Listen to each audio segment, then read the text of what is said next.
Hello, and welcome back to Out on That Line. And no, your ears don't deceive you. It's not Geoff with the intro this time. Geoff is taking a little week off. As you know, we had that horrible ice storm in Austin, and Geoff just needed a little time to breathe and step back. So we've got a little treat, a little improvised treat for you this time. Bringing in a friend of the show, a friend of life.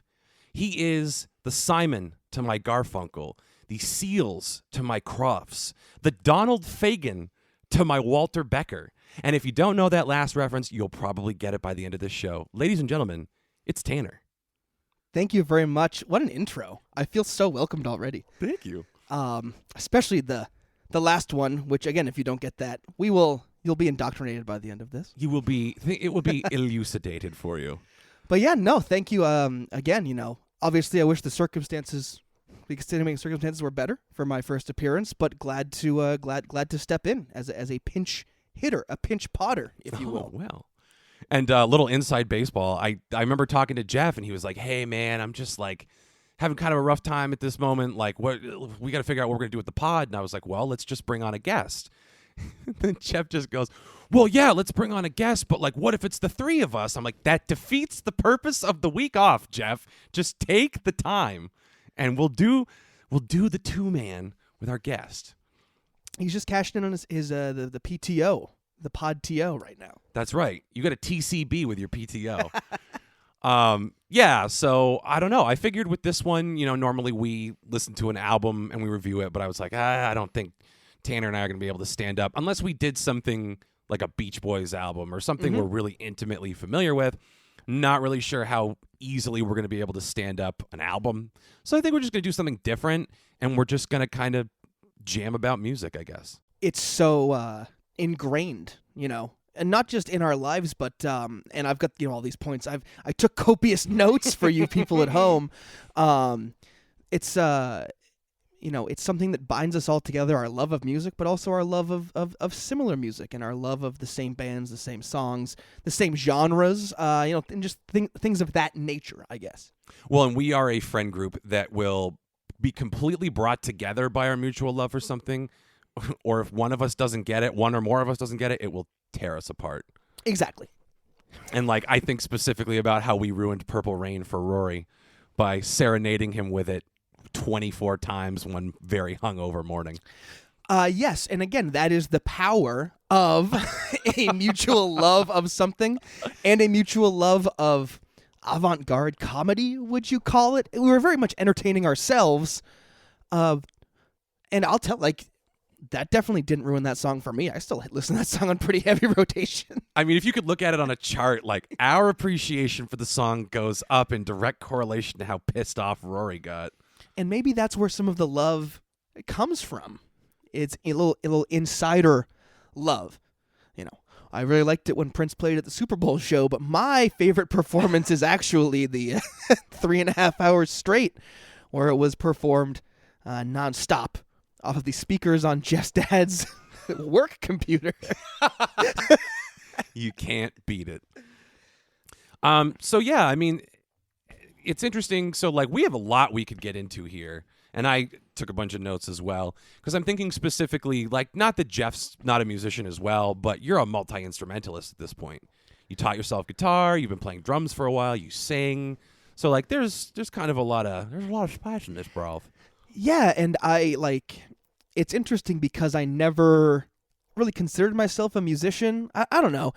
And this goes back to the days of playing punk rock in Geoff's basement. I mean, that's how I met Geoff, was through mutual friend of the pod, Rory. I mean, this is back in the day when texting cost 5 cents a text or whatever. So I think he called me or something on my flip phone. And again, struggles that these youngins now will never get. Yeah. It was like, my phone I can upload MP3s to my flip phone, and it was the clunkiest shit ever. But he was like, hey, I'm gonna be playing music with this guy, Jeff Gilmour, at his house. We need a drummer. And at that point, I had shittily played drums. I'm a saxophonist by trade at that point in my life. Concert band, jazz band, marching band. Got a shitty drum set from a mutual friend. of the family and proceeded to beat the hell out of it. I remember my mom got me this cymbal for my birthday one year, and like the cymbal totally sucked. I didn't have the heart to tell her how shitty it was, but the cymbal stand was a very nice one. I still have the cymbal stand. That cymbal, I believe I bent it inside out. That's how flimsy it was, and we turned it into like a fake China cymbal. But yeah, so and then that started. I mean, we had become friends through theater, musical theater to be specific. The American theater. Yes, we're just fans of the American theater. Yeah, as I recall, you were late to the initial tryouts because somebody jumped in front of the F train or something like that. But yeah. So and again, like you think back, like I met Rory through band. Yep. Specifically middle school band. Went to the same middle school, you know. I met you through musical theater and through chorus in high school. And then like Geoff is this kind of, you know, he was a little bit older than us and he wasn't in like band, he was an athlete in high school. So then, you know, a few years later, meet Geoff. And then within, I don't know, 2 years, we're writing punk songs in his basement. And I mean punk songs. Recording. I wish that we had the technology that we do now, because we had like a shitty computer microphone that we clipped on the inside of a lampshade on the other side of the room in the basement, and we didn't even have anything for the vocals to come through. We had like a little 10-watt Fender amp, so you couldn't even hear the vocals on it. I still have those recordings. I listen to them from time to time. But yeah, and that just kind of started the cavalcade of music, and of loving music and appreciating music, and definitely through becoming close friends with Geoff. And I've compiled a list basically of artists, friends' names, and artists that they kind of introduced me to, and that there's still strong ties there. And, you know, spoiler alert, I think Geoff is the one with the longest list of bands. Oh, well. Yeah, so kind of makes sense. Yeah, because Geoff is the equivalent of Matthew McConaughey's character in Dazed and Confused. He was the older guy hanging out with the high schoolers. Yeah. Geoff, you show up to the pod or you get dunked on, okay? I think he fed me some McConaughey lines the first couple times we hung out, and like I watched that movie for the first time like last year. So like it was just all, I was like, Geoff definitely said this. Geoff definitely has said this to me. Party at the Moon Tower. I don't doubt it. I don't doubt it. It'd be a lot cooler if you did, man. I like word for word. I can remember sitting in the back seat and him like looking back and saying that word for word and being like, what? Watch the leather, man. Geoff, these seats are vinyl. Am I?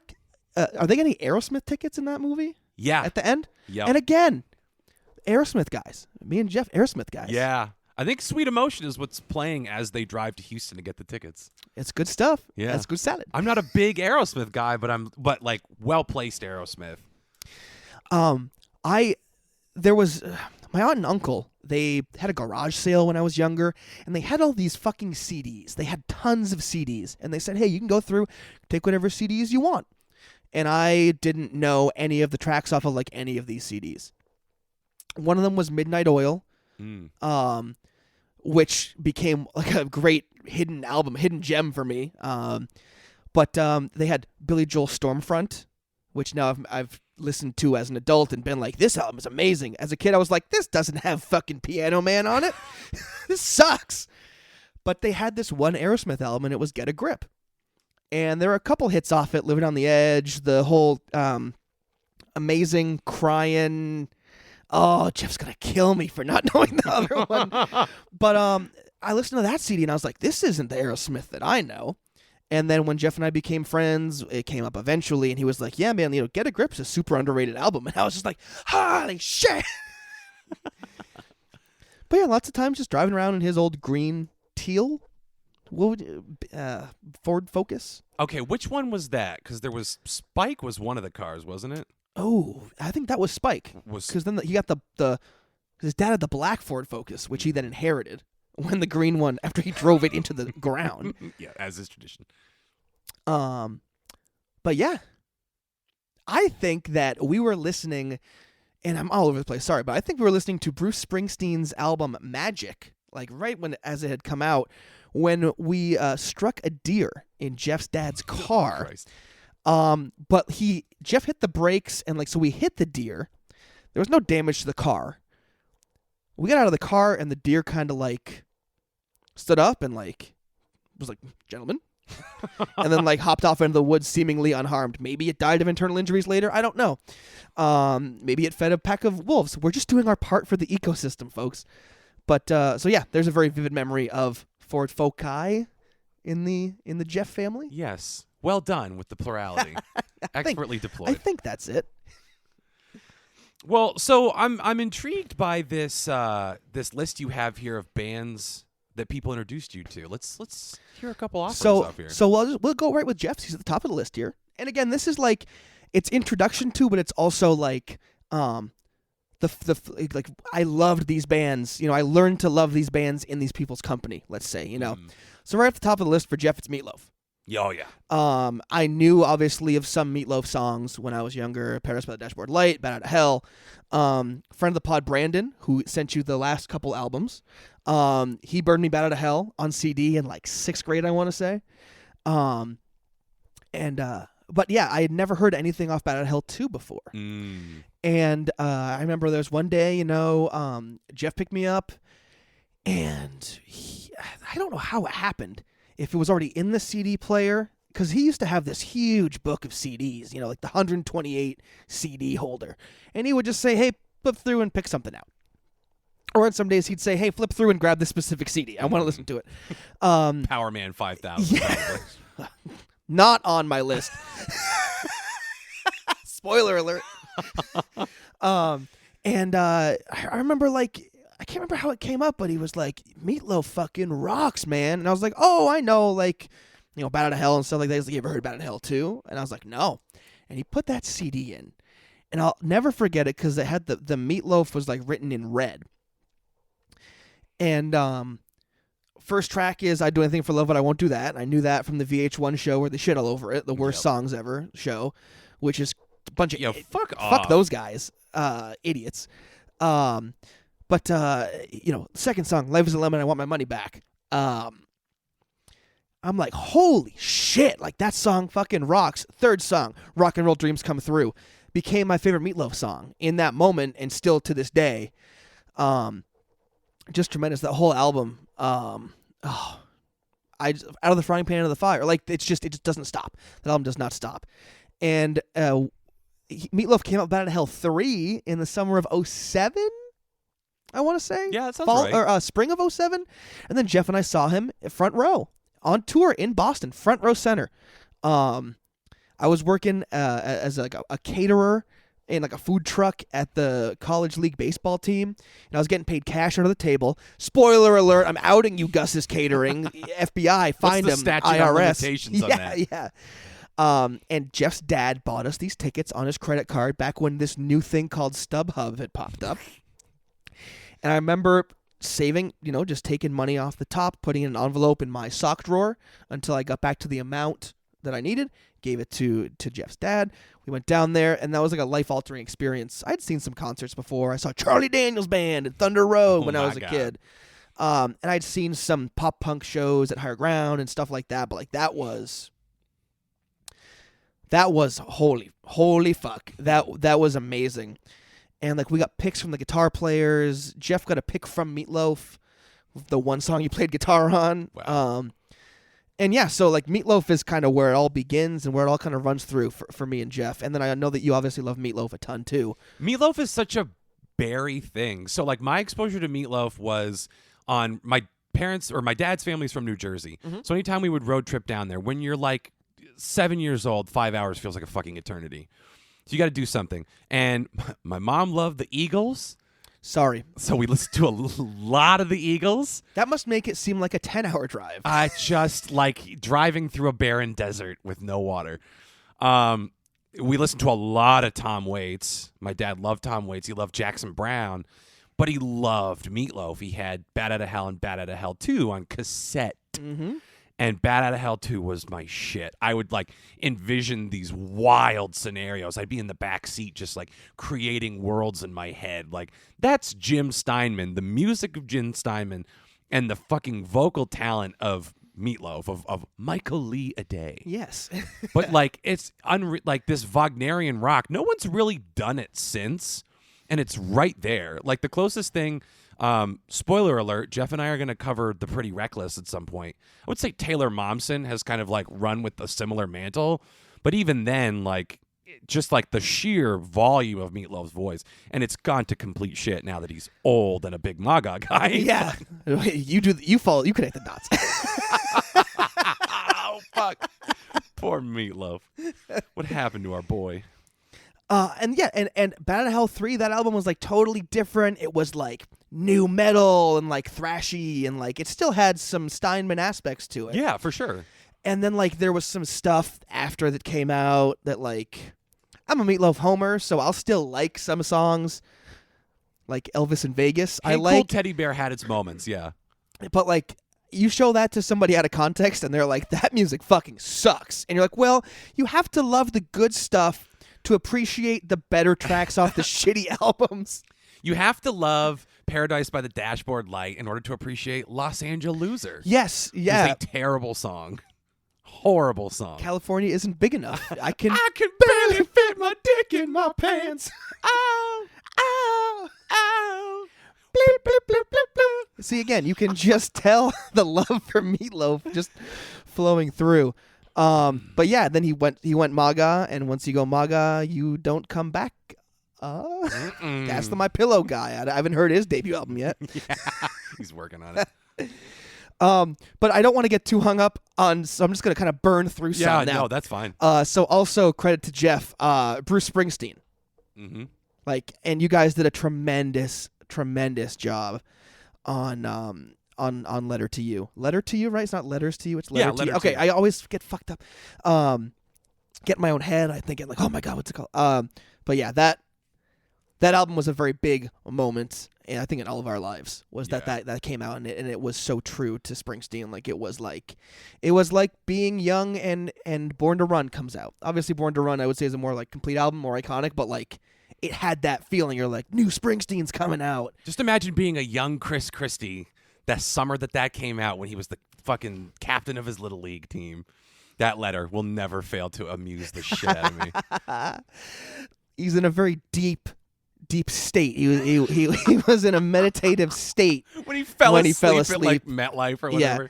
And again, and we've covered this on a different podcast episode, but the fact that he like Springsteen denounces him, he immediately jumps into bed with John Bon Jovi as if to be like, I still have cool music friends from New Jersey. Yeah, enjoy the crabs, fucking Chris Christie. That's what happens when you get in bed with John Bon Jovi. Richie Sambora quit. Get Christie in there. Other bands, Lucky Boys Confusion, not as well known, I would say, in the mainstream, but like Jeff and a big connection there, Throwing the Game, that album. Holy shit, that really changed. That was a big drumming influence album for me, definitely. Death Cab for Cutie.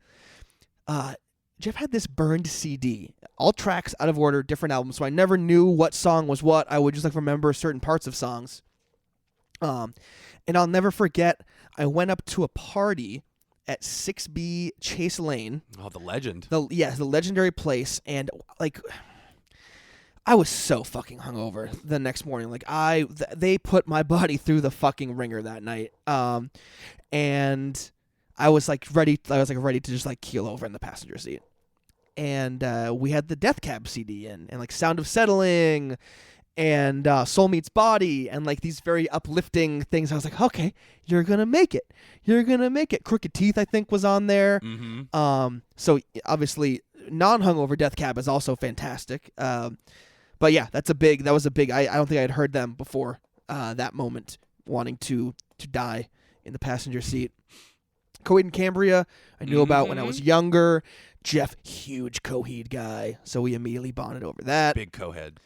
Blackberry Smoke, Jeff had them early, man. And I don't want to turn this into just like,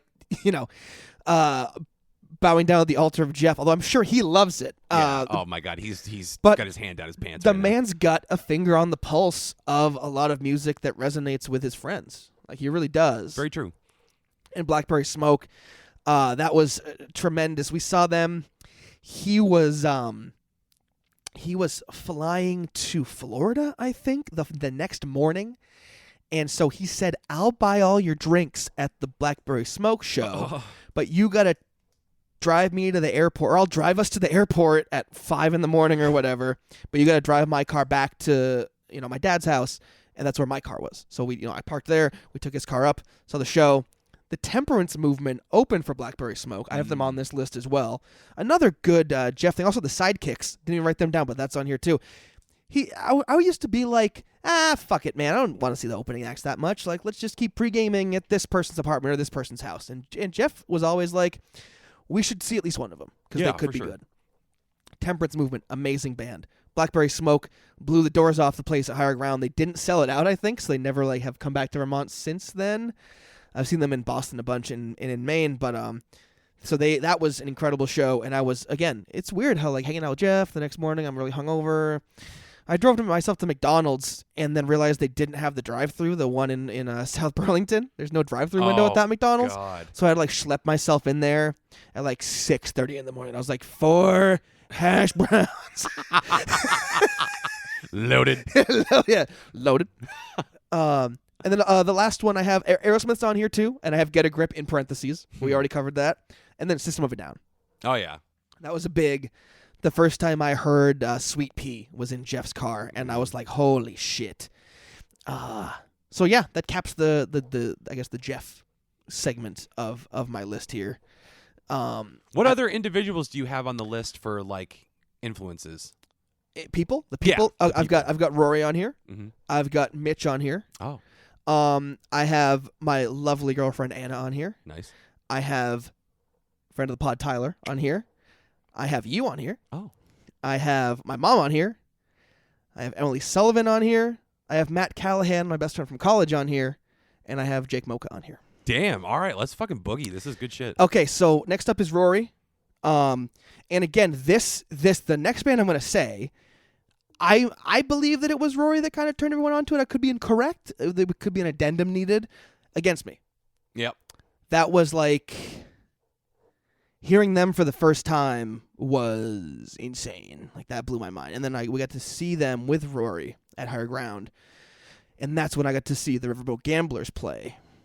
And they became one of my favorite bands ever, too. Yep. So, that moment is very raw, very fresh. I got Streetlight Manifesto on here for Rory. I've got a specific Led Zeppelin album on here, Led Zeppelin 2, because his dad had the cassette of it in his Mazda Miata convertible. We would drive around in the summer, and we would just toss that tape in. And that's my favorite Led Zeppelin album, one of the best albums ever. And I'm not the biggest Zeppelin head, right. But that's just amazing. And then I have Defiance, Ohio on here. Yeah, oh yeah. And then another one just came to my head. Johnny Hobo. Yep. I still listen to those. He's not on Spotify. I have the albums that I got from Rory on my fucking iPod, and they're on my phone, the Apple Music thing now. But I've got those babies saved, so I still listen to those from time to time. Very brutally depressing, very off-putting, brilliant music. Yeah, for sure. Rory, I would say too, for he introduced me to Against Me. He's introduced me to a lot of punk and a lot of crazy shit like Acacia Strain. But a big one for me is he got me into Jeff Rosenstock and Bomb the Music Industry, which is some of the most incredible fucking music. Arrogant Sons of Bitches. Yep. Same guy, right? Yep. Bomb the Music Industry, the first time he played them for me, I fucking hated it. I so didn't get it. I was like, this is lo-fi, and this is what the fuck is this? It's clattering. It's so right, it's right in your face. There's no subtlety to it. But then you listen back to it, and there is a subtlety to it. You can kind of peer over the noise gate, if you will. Yeah, tremendous. He's got a great sense for music in general. He's a great musician. But too bad he's a fuck. Punk rock as well. that one popped me. Friend of the pod, Mitch. I've only got a couple written down for Mitch, but one of them's the biggest one. Well, one of the biggest ones. Pink Floyd. Yeah, oh yeah, knew it. That, hearing Learning to Fly in his parents' Toyota Highlander in high school, or the year after. No, I think it was in high school. That was wild. That was some wild shit. Again, Pink Floyd, the hits, Money, Time. Comfortably Numb. Yep. But growing up, like my family had kind of like a Pink Floyd aversion, maybe, like so I didn't listen to it a lot in the house. But yeah, that blew my mind. And Mitch and I are very lucky to see David Gilmour at Madison Square Garden, potentially his last show he ever played in the U.S. Wow. It was one of those things where I got the experience with Geoff of being like, we don't know if he's ever going to play again. You know, we're doing it. We're going to invest the money. We're going to invest the time. And that has literally struck with me throughout the rest of my life, is like, because Mitch saw Roger Waters at Fenway, and I'm not going to lie, I'm not a Roger Waters guy. No, me I don't either. fucking like him. Although I mean, love animals. again, and this is what kills me, is that the deal they struck, he can play animal stuff live, David Gilmour can't. I know, that sucks. And it's like David Gilmour's guitar is animals. It's so fucking integral to the DNA. Yeah. Which I didn't know that before Mitch and I saw David Gilmour, so I was like, maybe he's gonna play some animals. Play some dogs. Yeah. Oh my god. Oh, the fucking. Yeah, exactly. The soaring. It's like a shooting star across the night sky. That guitar part. It is. It's like a train ripping in half. It's just Yeah. the sound of metal like exploding. Fucking unreal. So again, huge props to Mitch on the Pink Floyd stuff. And real quick, it's so Yeah. funny that you say that your family had an aversion to them. Same thing with, like, my mom didn't give a shit, but my dad, and like, sorry dad to out you for smoking pot one time when you were 20, but he always tells me the story. He's like, one and only time I ever smoked marijuana was when I was in college, and everyone was listening to Animals, and that dog song came on. They talk about an old man dying of cancer, and I had an existential crisis and ran out of the room, and I have neither smoked pot nor listened to that album since. So no Floyd in my house growing up. Your dad was #triggered. Very much so. A snowflake for the ages. Yeah, like, we'll get to, like, my mom, as I said, is on the list. Huge music influence of mine, but there are certain bands that she like fucking hates and can't stand that I love. Like, she hates Led Zeppelin. She hates Pink Floyd. That's calls crazy. it caterwauling, wailing, you know, whatever you want. And her boyfriend Pete loves these two bands, so when we get together, him and I will like talk about it. We can't listen to him. I'll be like, hey man, like, check this out. Like, emailing him links. Hey, this recording came out. Yeah, Sky high. I got a bootleg, man. I got a bootleg for it. But yeah, other stuff from Mitch, Alan Parsons Project. Yeah, dude. Eye in the Sky, when he played Yeah. that song for all of us, I Yeah. remember being like, holy fuck, Mitch. And he was like trepidatious about it because, you know, he's coy, he's a little shy when it comes to stuff. I'm not gonna lie, we're kind of overbearing when it comes to music. It's, my God. you know what I mean? Like, and he was like, I got this song, I think you guys will like it. And he played it for you, me, and friend of the pod, Tyler. Because the three of us used to live together, me, Mitch, and Tyler. And what a tremendous, became the anthem of that house, the anthem of the year for all of us, essentially. And then to find out that Sirius, most famously used by the Chicago Bulls in the Michael Jordan era for their starting lineup song, that's the first song on the album, and it goes into Eye of the Sky. For me, that was like the ultimate mindfuck of like, it's been sitting there the whole time. Yeah. You know, it's directly connected to a huge part of our childhoods, the Michael Jordan starting lineup song. Yeah, oh man. I downloaded off Kazaa on my Nana's computer. I didn't type in Alan Parsons Project Sirius. I typed in Chicago Bulls starting lineup song. Yeah. Like, and that's what it's still on my iPod as. Here's 18 files. 2 of them are porn. Yeah, oh damn it. It's just Eminem saying, it's just Eminem doing the first part of the Soldier chorus over and over again. That happened to me so many fucking times. Also, Mitch, Gorillaz. Yep. Big Gorillaz guy. Deer Tick by default, because we saw them together at a festival, and we were both like, oh shit. And I think Geoff had shown us Born on Flag Day, and Easy really connected with both me and Mitch, so like we knew that like one song. Yeah. But then you walk out of that weekend, holy fuck. They were debuting songs off Volume 1 and Volume 2. So like they played Jumpstart and they played Look How Clean I Am. They played Sea of Clouds. So that boom. Okay. Now my hackles are up for Deer Tick. And Primus. Okay. Sailing the Seas of Cheese. Yep. Because again, I knew some Primus songs and stuff, but Mitch was like, Sailing the Seas of Cheese. That album's fucking amazing. And I was like, okay. Listen to it. And I was like, it is amazing musically. Primus is so fickle because like if you don't kind of get that it's a little bit tongue-in-cheek, but they're also like the best musicians out there. Like it's like if Rush didn't sing about trees, they sing about having like sex with animals. Right. Like it's They may have been. I don't know. Some Neil Peart lyrics. a lot of are subtext very in out Cygnus X1. Oh, if people don't know what we're talking about, they're like, "What the fuck is this?" I'm gonna crack a can of Happy Juice. Yeah, there you go. Let's hear it. It's foaming. Oh, baby. Why don't you guys talk about Lady Gaga's dogs being kidnapped? All right, so who's next on this grand list here? The list of grandeur. Yes. Well, there's one name that I didn't mention before, and this is a really weird thing. Andrew Benintendi is on this list, and it makes it harder because he just got traded by the Red Sox to the Royals a few weeks ago. But I was at a game at Fenway. I went to 2 games 2 summers ago, so not COVID summer. No fans. Went to a game in April, and his walk-up song was just like a snippet of some country song, and I was like, "Ooh, this I like this. This sounds good." And then I went and I was fortunate enough to go see another game later in the season. And I was like, I wonder if it's going to have the same song. So, sure enough, he comes up, the song starts. So I'm sitting red dead the next time he comes up. I'm going to listen specifically to the lyrics so I can just Google the lyrics and see what happens. And it was Houston, We Got a Problem by Luke Combs. And I was like, okay. And I I had heard the name Luke Combs, but I didn't listen to like his stuff or anything like that. I think I'd heard Hurricane, which is fine. It's a fine song.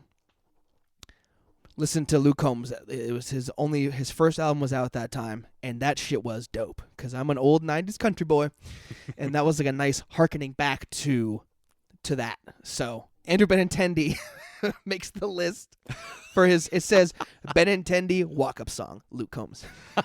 Brilliant. Someone send this to him.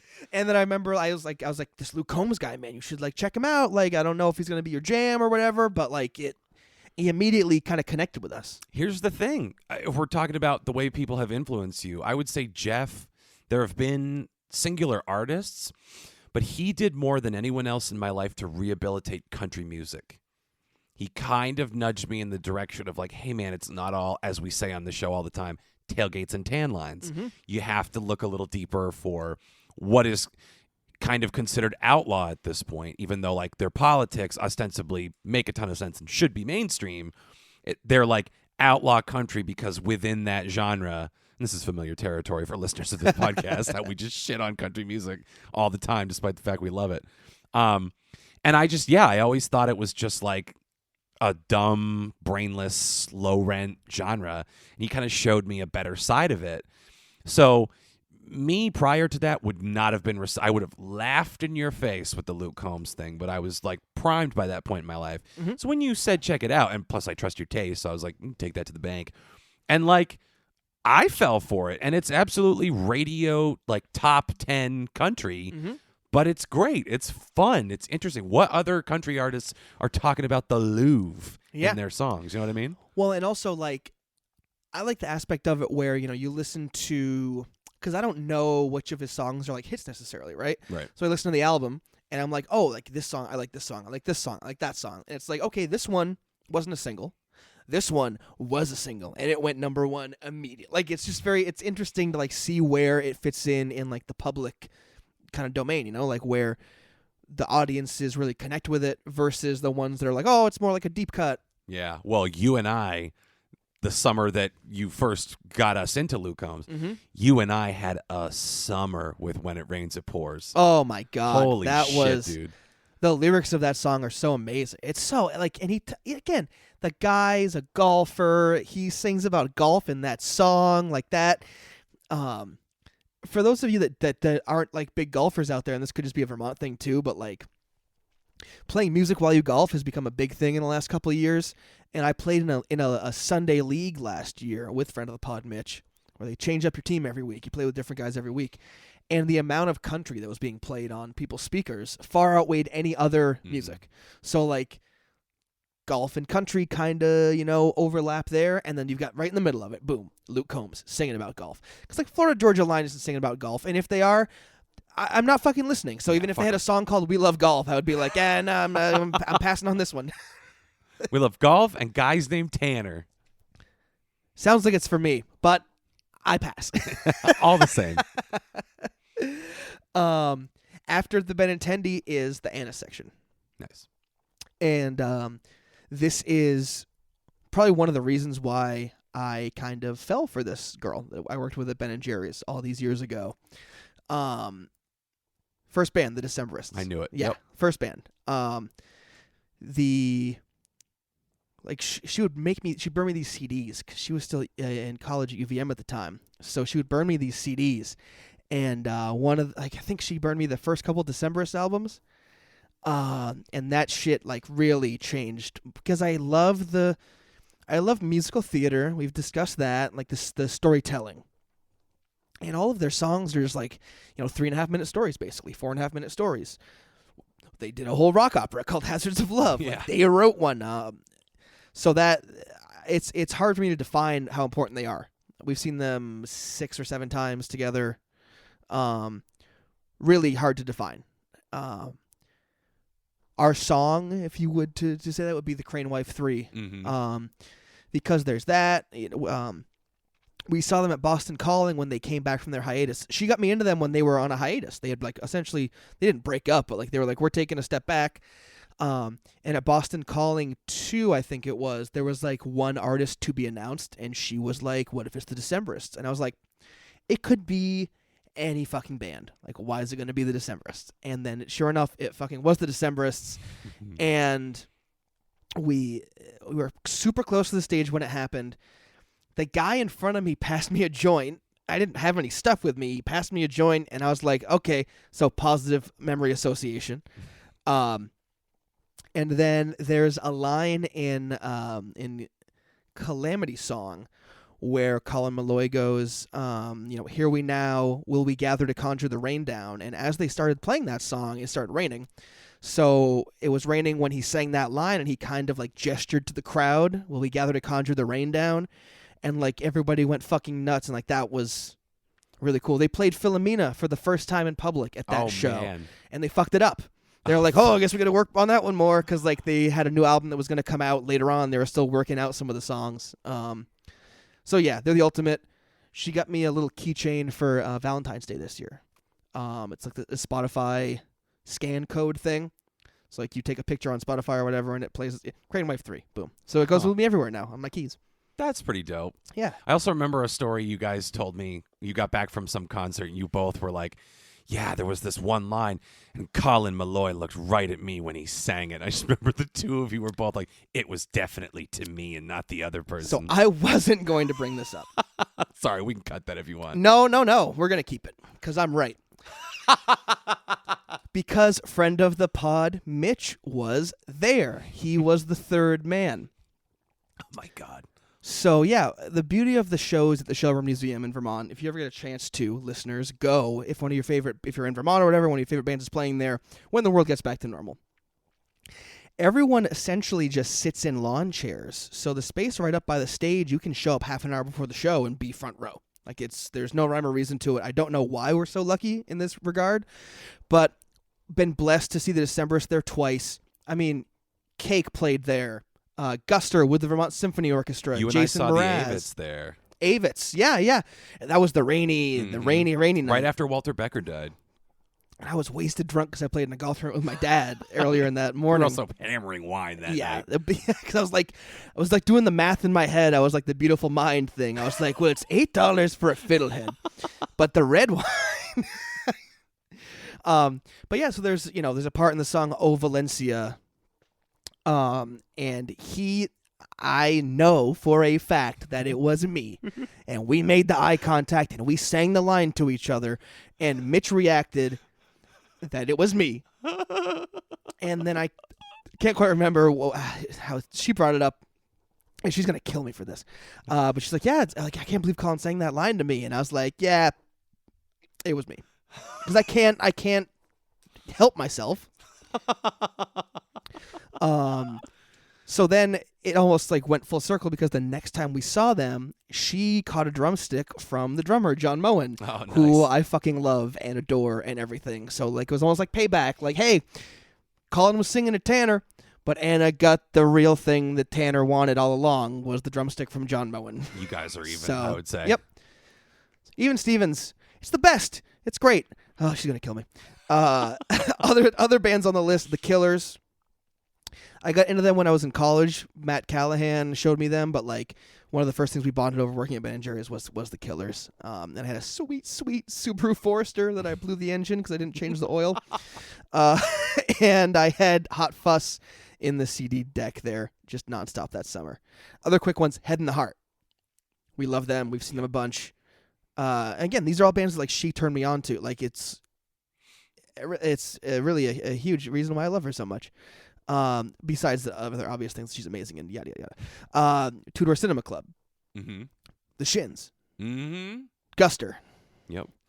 Always by default because they opened for the Decemberists 2 nights in a row. We saw them in Boston.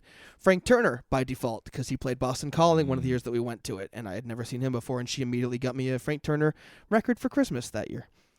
Medela opened for the Head and the Heart at UVM at Springfest. We saw them. We were on the rail at the show. Mark Daly comes out, and he's got like that sunburst Les Paul, Gibson Les Paul. Fender, same manufacturer.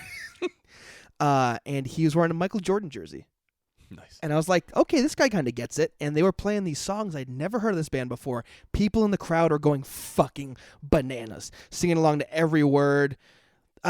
Give Me All Your Love, International Lover. Like, I felt like I was part of a moment there in time. And then, we love Medela. We've seen them a bunch together. Oh yeah. Like, that was like the basis of like, I was like, this band fucking rocks. We've spent New Year's, Halloween, Yeah, and New Year's. St. Patty's Day. Got the poster up on the wall over there, signed by almost everyone. I don't think I got Jer Coons to sign it. So, Jer, if you're listening, I ain't unframing it. I did the work. Come over and sign the glass. Sign the glass and sign my ass. No, don't sign my ass. Yeah, Halloween, they did the farewell show. Then the Halloween show, they came back from the dead. Fuck, we've seen Medela a lot. Yeah. Anna and I went and saw Medela on Maine. A year after I got drunk at the tournament with my dad and saw Avits with you. Oh, yeah. I got drunk at the golf tournament with my dad and went and saw Medela on Maine. And then Fun. Mm-hmm. Everyone knew the hits of Fun, but we saw them together, and she showed me their first album, Bleachers, by default of the Fun, and lastly, REM.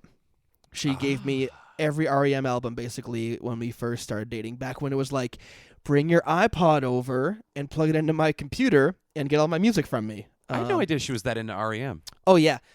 Her older brother, Mike, big REM guy. I believe that's where she got it all from. Interesting. Yeah.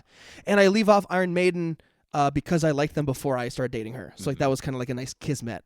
Because that's kind of like a niche band to like love. You know, like people are like, yeah, Number of the Beast, woo, rock on. It's like actually that song kind of, compared to the rest of their songs, that song kind of fucking sucks. They might go into the Hall of Fame this year. Yeah, they're up for it. I already voted for them. Nice. Credentialed Big J journalist. Yes, the nominations came out and I cast my vote. So indie stuff, a lot of indie rock, indie acoustic rock. Yep. Head in the Heart, really, just a really fucking great, just a great band. Yeah, I had a rocky introduction to the Shins. Our old friend Hayden tried to get me into them and just like picked bad songs at a bad time, and like, I just was like, the Shins suck dick. And then you got me back into them. So thank you through the transitive property to Anna. And almost the beauty of it is that we saw the Shins played Boston Calling the year that Fun headlined. And I wasn't a big Shins guy per se before I saw them play live, but like seeing them live was dope. And they had just come out with Port of Morrow. Mm-hmm. So like that's like a very refined album. Like yeah, it's for sure. very, I would say their first albums are good. They have their merits, but like you hit Wincing the Night Away, Port of Morrow, and then Heartworms, which we saw them tour on at the Waterfront. Amazing. Oh, that was amazing. Axel's amazing, gorgeous, beautiful friend was with us. I was just like, I can't make words come out of my mouth. Indie chicks love the Shins, man. Yeah. That'd be a great bumper sticker. Send that girl a Shin song. Indie girls love Shin songs. Sema. Girl, inform me. Send that girl Phantom Limb. Oh. So yeah, I got a couple more on here. I don't want to dominate with the the web of music or anything, but there are three that I guess we should really get to here. One of them is Tyler. Okay. Lived with him. I think I was 27 when we moved in together. Maybe 26, turning 27. I don't know. Time is a flat circle. I knew of the Beach Boys. I knew of the hits. I knew of Wouldn't It Be Nice. I knew of God Only Knows. I knew the hits. I knew the Beatles a lot growing up. My mom, big Beatles fan. Abbey Road, but didn't really get a deep dive. Like knew the hits. Right. Help was my favorite Beatles album before I met him. Mm-hmm. Being able to live across the hall from someone who is kind of discovering these bands gives you like a whole different lens on it. Like sitting in my room and hearing these songs coming through his doorway and being like, what the fuck is this? This sounds amazing. Oh, this is Wild Honey by the Beach Boys. Like, I was like, what the fuck? The Beach Boys made this? Holland by the Beach Boys. Mm-hmm. I was in my fucking room. I will till the day I die, I will not fucking forget this. In my room. I was like, this song sounds fucking amazing. Go in, I'm like, what is this? He's like, it's the Beach Boys again. I'm like, how is this the same as Wild Honey? Like, this is the same band. And it was The Traitor. Oh my God, dude. And to then, like, not only appreciate the song and appreciate the album, but to then look up, because I'm a constant Wikipedia guy. I hear something I like, I gotta find out what's the bass, blah, blah. When did they record it? Where did they record it? Who mixed it? Who engineered it? Blah, blah, blah. I'm boring myself. Tom Petty and Elvis Costello, all over Holland. Tom Petty says The Traitor's potentially the best, like, song ever. Because Carl Wilson just doesn't fucking stop that whole time. No, yeah. He just doesn't stop singing. So, like, that was, like, almost like a you're meant to be here moment. Like, you're meant to be hearing this. Like, these are the people that you respect so greatly. They love this. This inspired them way back when. So and I know that you had Beach Boys experience as well. I would like to open this up to you. Same thing as you. It was like I knew the hits. Surfer Girl. I was like, hey, that's a good song, but you got too many songs about surfing. You gotta maybe pick and choose a couple here. So yeah, I remember showing up to the Meat Mansion, as your abode was called. 443, not 443. Goddamn, 258. God, I don't even fucking know. I certainly don't know.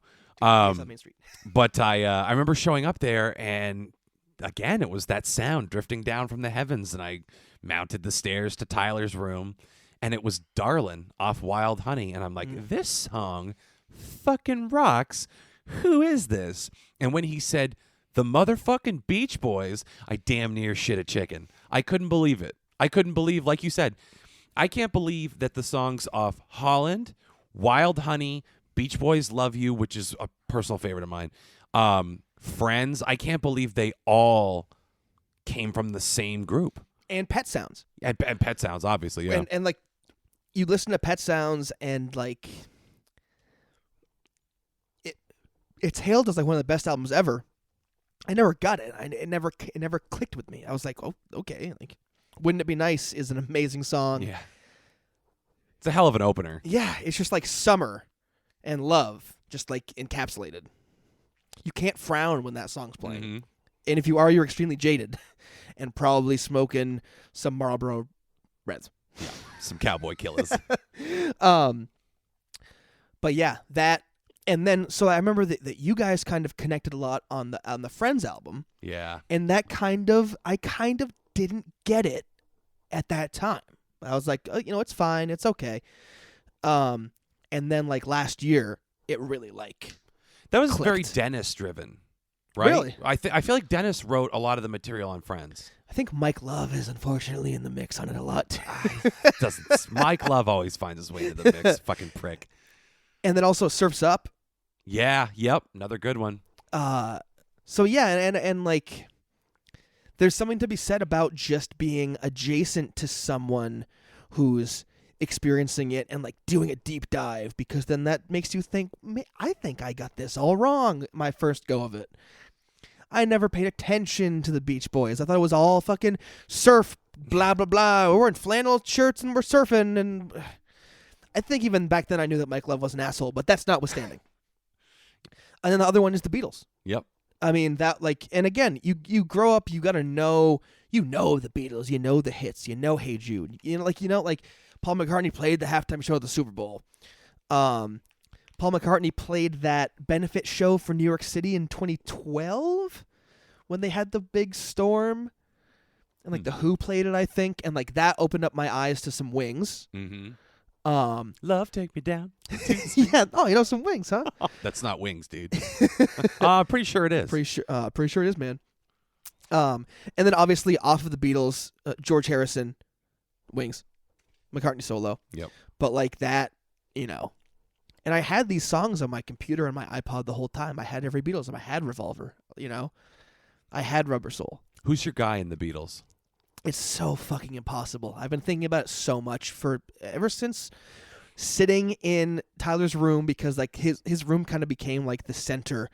It was like a think tank. He changed my life in so many ways with like the Jack Kerouac stuff. He had me read some, and like his room was like a place of safety and a place of music and a place of discussion. My Beatles guy was always McCartney when I was younger. Why wouldn't it be? It's McCartney. In the last, I don't know, couple of years, and especially since Tyler got All Things Must Pass on vinyl, and I had only heard What Is Life. My friend Eric Jackman from college, he big Harrison guy, his family, and this is a weird connection. They're big Beatles, they're big Harrison, they're big Beach Boys guys, and like I could have had these discussions with them, but I never got to. Right. Yeah. He was a senior when I was a freshman. What Is Life? He played me What Is Life when I was a freshman in college, and like that changed my life. I was like, this song's amazing. Never thought to dig deeper on Harrison. I think it's George Harrison. It's 100% George Harrison for me too. Like the songs he wrote with the Beatles, and then just the fact that they didn't release all of these songs that he wrote, and then he goes in the studio himself and says, I'm just going to assemble get fucking Peter Frampton over here, get fucking Clapton over here. The guy's a dink, but he's a good guitar player. Get me Ringo, get me my Ringo, get me my Jimmy Keltner. Get me Klaus Vormann, who the Beatles were friends with way back when they were kids in Germany, when they were playing the clubs in Germany. Mm-hmm. Can you tell I just watched Living in the Material World on HBO Max? And then his Beatles songs, Something. Here Comes the Sun. Here Comes the fucking sun, yeah. The ultimate, my number one favorite Beatles song, While My Guitar Gently Weeps. Yes. That was really, for me, I remember like really consciously hearing that again as a result of, again, friendship with Tyler, and just locking into that song and being like, why the fuck did McCartney and Lennon not let George Harrison drive the fucking ship on more stuff? They actively blocked him from like contributing in a lot of cases. And not to shit talk Ringo, they did the same to him. Ringo ain't writing these songs. Like it's one thing if George Harrison is writing Octopus's Garden 2. Right. But yeah, like do you think that there was like were they afraid? I think maybe because like Paul McCartney has a lot of misses. I mean, so does John Lennon. I mean, Maxwell's Silver Hammer, you look up the production of Abbey Road, and John Lennon was like, it's more of Paul's granny music, which is true. It's a fucking stupid, nonsensical song that I enjoy. I enjoy it. It's kind of an earworm, but it's not great. You know what I mean? So what could you have put in its place out of George's brain instead of that? You drop All Things Must Pass in there. Oh my God, dude. Like, and again, like, there's a reason for it. Sure. As they say, he's the reason for the season. There's a reason for that it all, shook out the way that it did. Yep. To give us that album. I mean, because you pluck All Things Must Pass off that album and you drop it in a Beatles album. Does he even... The album that he releases after is going to be called something What do you call different. it, Wawa? Yeah. This one's called Apple Scruff. It's Johnny's birthday. But yeah, and again, as we're recording this, George Harrison's birthday was yesterday. Yes, good. Well done, Tanner. But so I listened to all the records that I have of his in order. Nice. And yeah, All Things Must Pass is just like this. It's this mammoth monster. McCartney's the closest McCartney got Band on the Run, maybe. Mm-hmm. I like Ram. It's not solo maca, but I like Ram. But yeah, I think Band on the Run is the closest he got to touching that same level. And that's 9 songs, 10 songs, and it's amazing. It's a brilliant album. Like it doesn't let up, but All Things Must Pass dwarfs it. Yeah. So I think TLDR, I'm a George Harrison guy. Yeah, Harrison all the way. And I even like If I Needed Someone. Did he write that one too? Off the top of my head, I couldn't tell you. Ah, shit. Wow, don't we look like a bunch of fucking idiots now? Well, let's just moving on. Gloss over. Finishing the Tyler Loop, Kid Cudi, and Mac Miller. Yeah. Yep. And the Mac Miller stuff, I didn't appreciate when we lived together. But a couple of weeks ago, I think the record was on sale on like vinyl deals on Reddit. Which one? His first one, his debut album. It was like the last independent album to go #1 or something like that. Blue something Park. See, I only listened to it once through and it like blew my fucking mind. And he's like, I was texting him and he's like, it's because he's younger than us. So he has this memory of this album similar to how I feel about probably Appetite for Destruction. In that I was younger. I didn't stop listening to it. The CD would start over again and I would just stop. Like I would just let it roll. Let me roll it. Let me roll it. But yes, anyway, moving on. I'm gonna do that's gonna be terrible. I'm gonna do my mom next. I want to do my mom's list next, and I want to end with your stuff. All right, cool. So this is a longer list from my mother. Bee Gees, Saturday Night Fever soundtrack. Mm-hmm. Bare Naked Ladies. She saw them at Burlington Memorial Auditorium on the stunt tour before the album went huge when they were still playing shitty small venues. Damn. Spin Doctors. Billy Joel. And that's kind of through my Nana, too. So that's like a double tier drip down. Elvis Costello. Mm-hmm. Journey. Van Halen. With one exception. Friend of the pod, Brandon, burned his dad's copy of Diver Down on CD for me the same time that he burned Bat Out of Hell. That album changed my shit. That's still one of my favorite albums ever. Diver Down is untouchable for me. Mm-hmm. That's the first record I bought in Austin. I just simply love it. And I like the term it's a mood, it's very popular to say, but that record is I feel like I'm in California. Yep. I feel like it starts with The Where the Good Times Gone, another Kinks cover, less popular cover than their first Kinks cover. But anyway, Squeeze. Oh yeah. The Police. Yep. Queen. Matthew Sweet. And Garth Brooks. Yeah, wow. That's a murderer's row from Mama. Yeah, and I'm very grateful to say that I saw Costello, Steely Dan, Garth Brooks, and Squeeze all with her. That's pretty special. Because And my we mom saw the and I Spin had Doctors together. Yeah, you and I saw 20th anniversary of Pocket Full of Kryptonite, baby.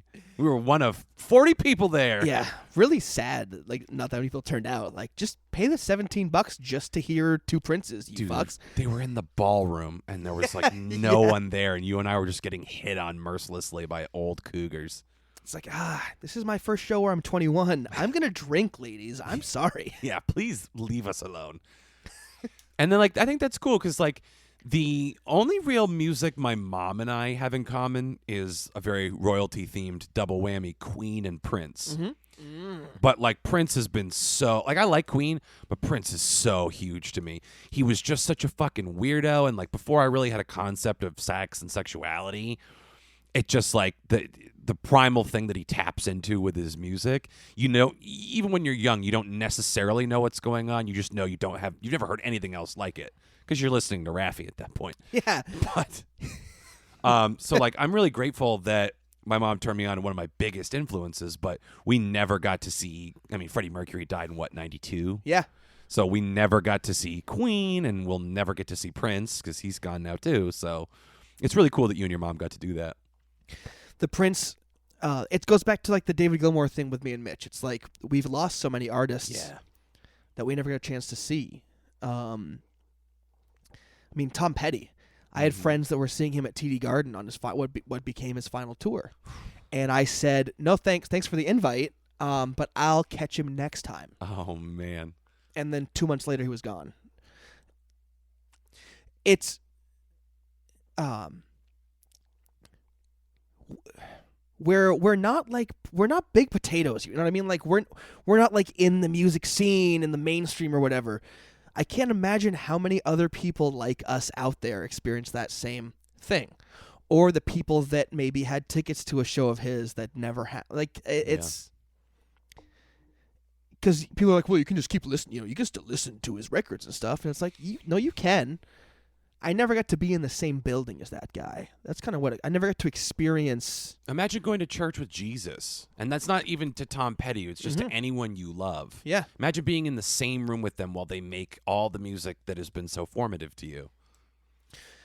It's important to note that we grew up in a world where John Lennon was never alive. Yeah. Think about like things like this. Because he died, what, 80? Yeah. Yeah. Jesus, dude. So we never existed when John Lennon did. It's very broad, it's a very big thing, and then you whittle it down to being like, I was in the same room as David Gilmour with 18,000 other people, but 18,000 versus the whole. It's I'm getting off track here, but I'm getting emotional. The Police, they broke up, they got back together. 2007, 2008. I just bought Meatloaf tickets. I can't afford fucking Police tickets. And I didn't like him that much back then either. Like, right. It was later on. And that's another, like, we connected big time on the Police. Oh, big time, You dude. and I. So, between us, you and I, the big one, there's two big ones. Warren Zevon. Everybody knows Werewolves of London. 3/4 of those people know Lawyers, Guns, and Money. Nobody else really there's a big drop off from there. I can't remember how it came up. I think maybe I listened. I can't even fucking remember, man. Like, I remember texting you and being like, Warren Zevon. I think it was Excitable Boy that I finally listened to, and you were like, dude, just get ready. And I was like, okay. And then I listened to fucking everything else of his, and that's all I listened to for months. Self-titled debut album, Excitable Boy, The Envoy, just boom, boom, boom, boom. And then I mixed in Bad Luck Streak at Dancing School. Boom, boom, boom, boom, boom. Stand in the Fire, the live album. Yep. Fucking incredible. It's so apropos, too, because I tossed a random playlist that I made on earlier today. I was taking a shower, getting ready. I was had written down all my notes. I was formulating my thoughts. Tossed a random playlist on. And the fourth song on it is G Needs a Shooter Live. And I remember how we burned that song out. Oh man, I don't know if you've listened to past episodes where I brought it up. You mentioned it. You're I love it. He was doing it for me, but we just rode that song to the ground. But it's been a while, and I heard it for the first time again the other day, and I was like, God damn, there's a reason we fucking rode this to hell. Yeah, there's I can't remember what song it was, but that song on the playlist ended, and then and I was just in the shower, I was yes, It's so good, dude. And the live version of it, the whole Stand in the Fire album is the way Warren Zevon is meant to be heard. Produced in the studio, fucking great. But Warren Zevon was meant to be experienced live. Mm-hmm. So for that reason, that's probably my favorite Warren Zevon album, as maybe controversial as that is to say. No, it's not. Because he didn't play a lot of the hits on that one, but it didn't fucking matter. They're all hits to us, baby. He does the part in Excitable Boy.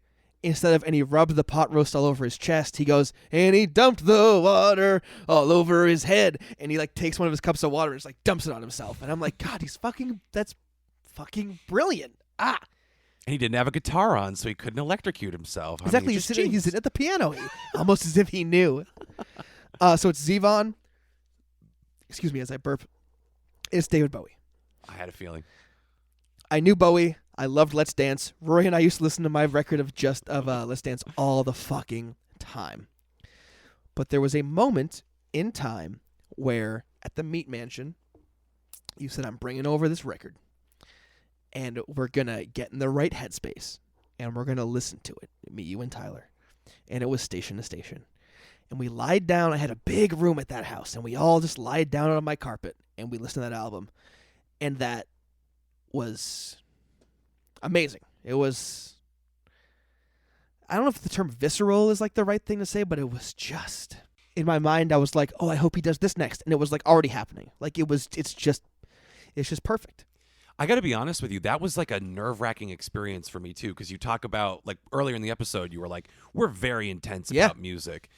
And it is kind of, in a weird way, putting yourself out there and putting your tastes out there. So I remember bringing that and Trout Mask Replica, which I was like, I know no one's going to like this, but they have to hear like the first 2 songs just to understand. But I remember with Station to Station, I was like, this album means a lot to me. And if they don't like it, I don't know what I'm going to do. I mean, I'll still love it and spin it all the time.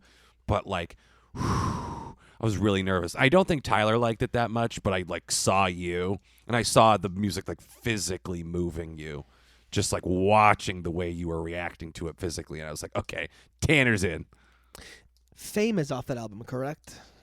Or no, is that, no, Fame. What's off that? Fame is off Young Americans. It's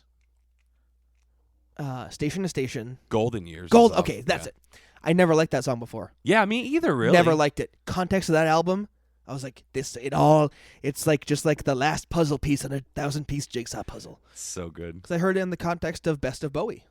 Because like that's the way that we consume music a lot when we were younger. It was like, oh, Queen's greatest hits, Bowie's greatest hits, Journey's greatest Journey hits. For me was a lot of Through the Greatest Hits. Yeah, but like the art of the album, and like that's something that I really got into, and it's very snobby. I get called snobby a lot, but it's like I don't usually make playlists like I was talking about earlier. Like I had a little playlist. I usually just listen to an album, roll the album top to bottom. It's the way they wanted you to hear it.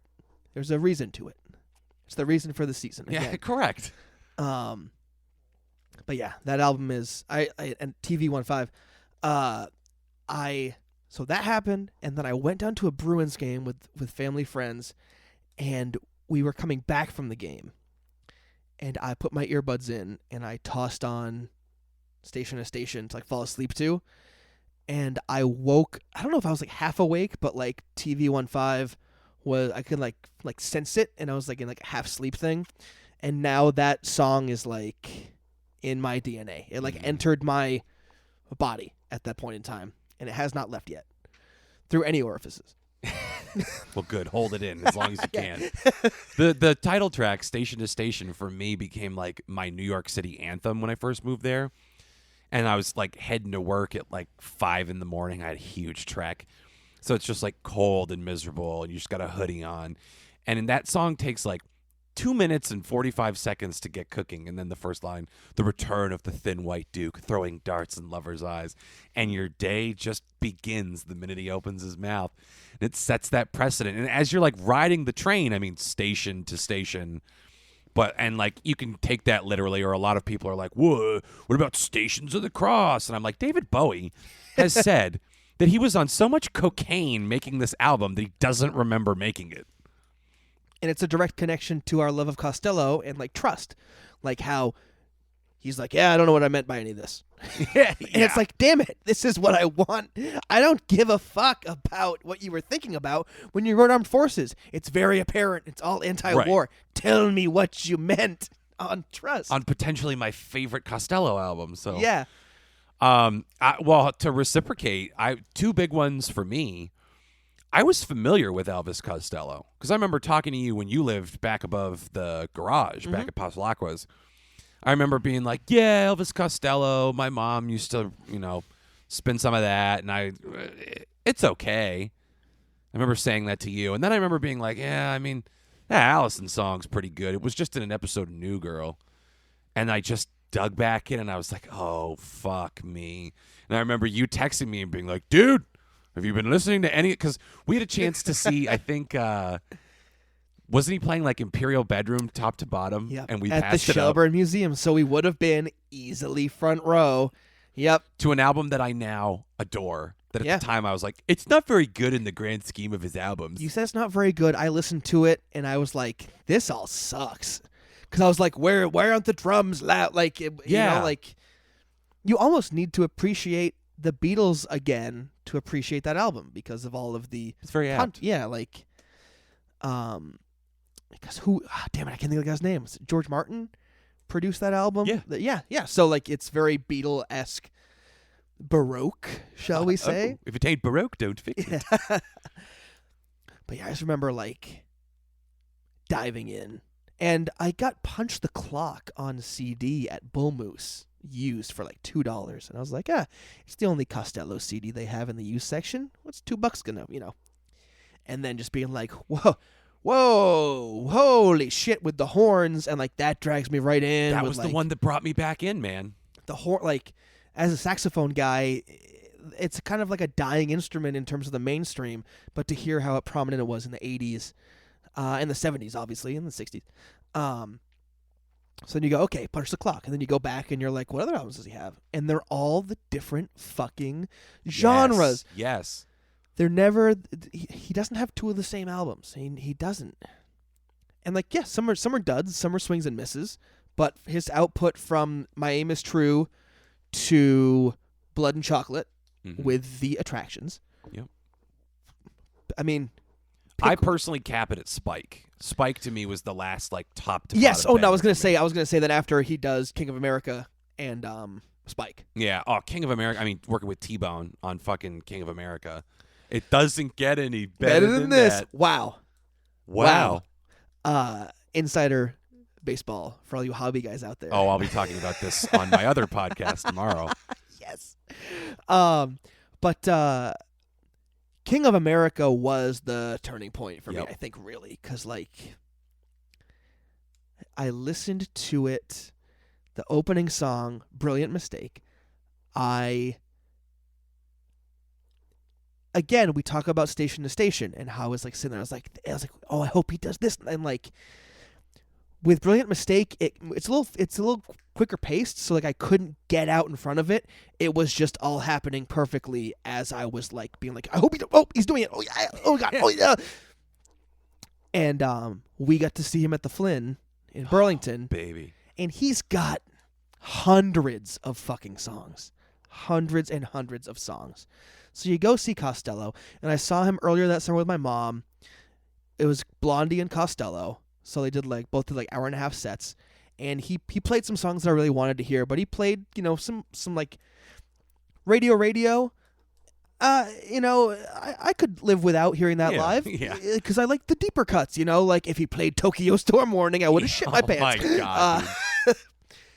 And he fucking played Brilliant Mistake at the Flynn, and I'll never forget that. The realization we had of him playing that song. We shot out of our seat. The people behind us laughed at us because of the gut reaction we had to that song. And this again is the greater issue with the Flynn. They don't let people stand unless everyone stands in there. So I saw Head in the Heart there. The guy, he motioned to the crowd and was like, "It's okay to stand," and everyone stood. Saw Michael McDonald there. Everybody sat. We had to go dance in the aisle, on the sides. So, the older the crowd, people aren't standing up. I understand there are older people at shows. Get closer seats. You got more money than me. But yeah, Brilliant Mistake. Seeing that live. And again, he's older. Yep. It wasn't as sharp, maybe, as it is on the album. He really only fucked up one song when we were there, and it was Shot with His Own Gun. Yeah, he was so tough. flat on that tough. song. And it started, and I was like, ooh, they're doing it. Oh, they're doing it. Oh, I was white-knuckling it. White knuckles on black and blue skin. I'm just...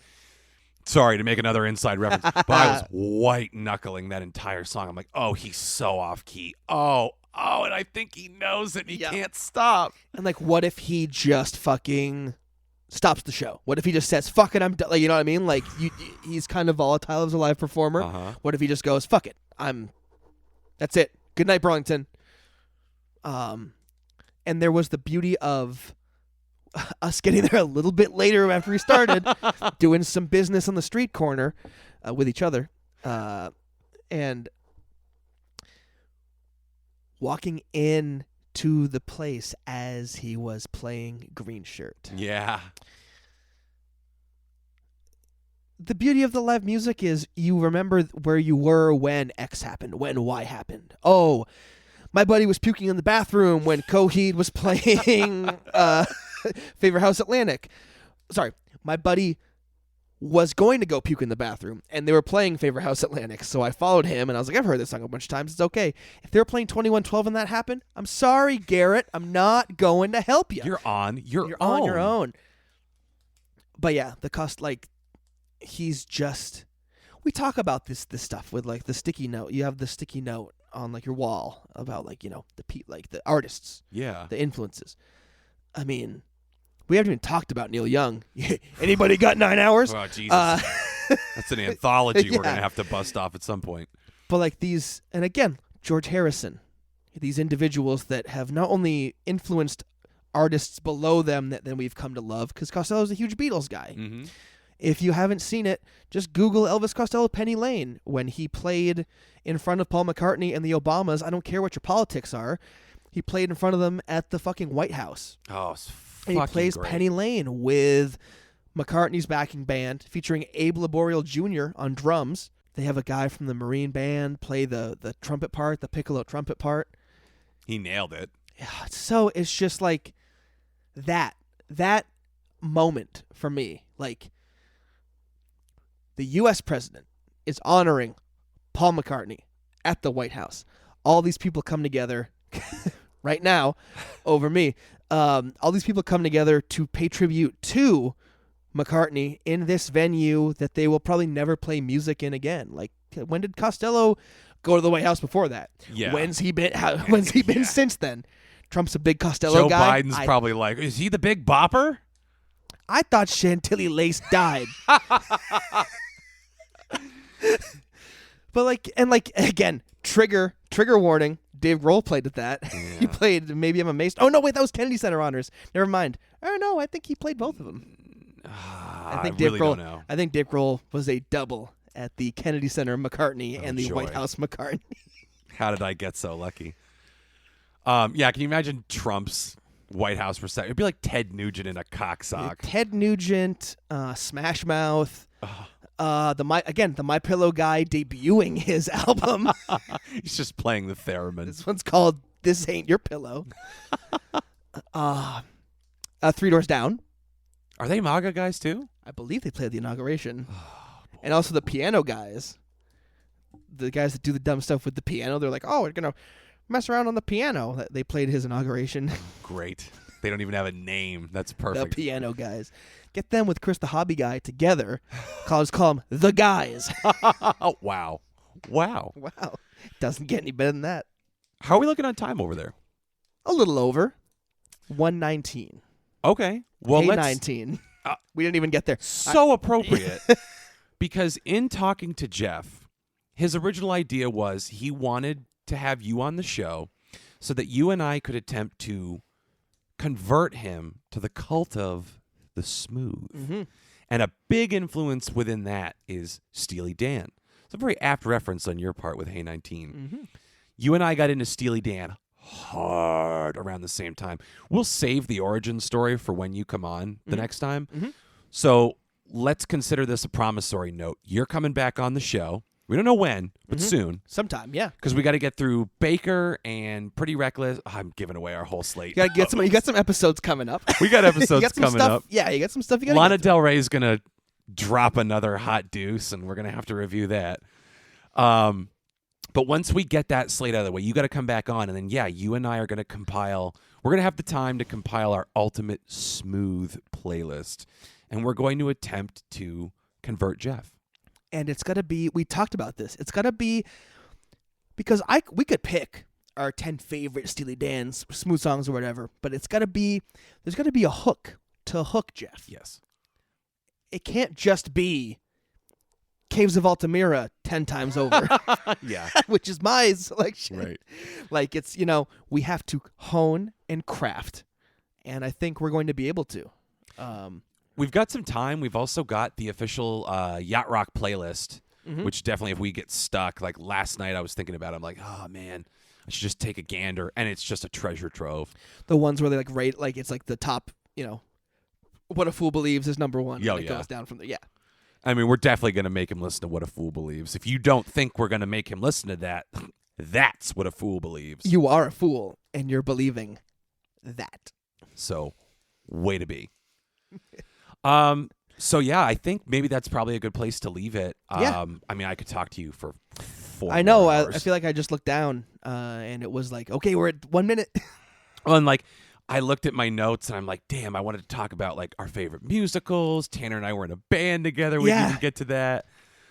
Just so much stuff. So obviously, I mean, this went great. So we're gonna have you on many more times. I had a couple things I wanted to say. Do it. Real quick. One is a quote from Jack Kerouac, which Tyler gave me a print of that hangs above my record player, along with the Elvis Costello King of America album artwork that you did for me for Christmas this year. They live in harmony with each other, musical term. The only truth is music, Jack Kerouac. Couldn't So there's agree more. that. And then lastly, I just had this thought earlier. I love looking for records. I'm a big record collector. And it goes for music in general. You never know what's lurking behind the record you're looking at when you're flipping through. You just don't know. So when you're listening to an album on Spotify and you're like, I don't know about this band, you never know what the next song's going to be. You never know that the clerk at the record store put the wrong fucking record in the wrong section. So you don't know if you're flipping through and you're like, oh, I'm in the G's, and Neil Young pops up. You just never know. That the chase of the music that you love is what keeps bringing us back. Because you're always looking for the next, I don't want to call it a high, but you're chasing the next thing you love. It's the beauty of new music for me. Crate digging, baby. You never know what's in that $2 bin at the back of Exile in Barrie. You don't know what's the bottom of the Cosmic Country playlist on Spotify. I never listen to Spotify playlists that are made by them. Tyler sent that to us. You had mentioned that you'd been living in that playlist for a while. That shit's fucking blown my mind out of the back of my skull. That one's good. The Indigo country playlist, really good as well. So again, you just never know. And that's the beauty of music. Because who knows who's recording something in their garage in Texas right now? Who knows who's in the studio in California right now? Are there studios in Reykjavik, Iceland? I don't know. Maybe there will be next week. Maybe they're finishing construction on They one. hear this. Get to it, Vikings! What the hell else you got to do? So to send us out, do you have, it can be an album, it can be an artist. Do you have, what's like a current recommendation you can make, an earworm of yours? Ooh, wow. I listen to so much shit, it's almost like an issue. It is tough. I wouldn't know what to say. I will just say, I know that Kings of Leon has a new album coming out this year. Oh. I would strongly urge people to go back and listen to Only by the Night. Sex on Fire is on that album. If you're tired of that song, just skip it, because the best songs are the ones that weren't radio hits. I just listened to it again today. That album is immaculate. Yeah, and just skip Sex on Fire if you don't want to hear it, because it's the weakest song on the whole album, and it somehow made them international superstars. Couldn't tell you why. Yeah, fucking wild. Absolutely fucking wild. Well, that's a good recommendation, and that's a good place to leave it. So, in honor of Geoff, I will be the one this time to say, until next time.